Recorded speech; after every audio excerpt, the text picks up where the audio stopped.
একটা গরু, একটা খাসি, একটা উট, 7 জন মালিক, 7 জনের টাকা ওর মধ্যে থাকবে, 7 জন সেই গোস্ত ভাগ করে নিয়ে যাবে।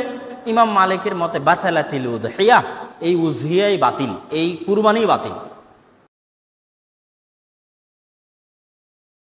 এ ব্যাপারে আগেই বলেছি যে একাডেমিক আলোচনা খুব বেশি লম্বাচড়া করার ইচ্ছা নাই এবং সুযোগও নেই। শুধু সংক্ষেপে এটুকু বলবো, সব যুগেই সবচাইতে বেশি সংখ্যক ওলামাদের মতে, বলা যায় প্রায় সবার মতে, সমস্ত ওলামা ইকরামের মতেই বলা যেতে পারে প্রায়, গরুর ক্ষেত্রে একটা গরু 7 জন ব্যক্তির পক্ষ থেকে কি হবে, কোরবানির জন্য যথেষ্ট হবে। এক্ষেত্রে বিচ্ছিন্নভাবে যে 2-1 আলেম বলছেন যে গরু হোক আর ওট হোক, 1 জন থেকে হবে, 7 জন থেকে হবে না, তাদের যুক্তিগুলা খুবই ঠুনকো এবং খুবই দুর্বল। নবী আলাইহিস সালাম যে সফরে একাধিক ব্যক্তিকে কোরবানিতে অংশগ্রহণের সুযোগ দিয়েছিলেন, তারা বলেন যে এটা সফরের জন্য নির্দিষ্ট, অথচ নবী আলাইহিস সালাম সেটা নির্দিষ্ট করেন নাই, এটা ওনারা নির্দিষ্ট করছেন।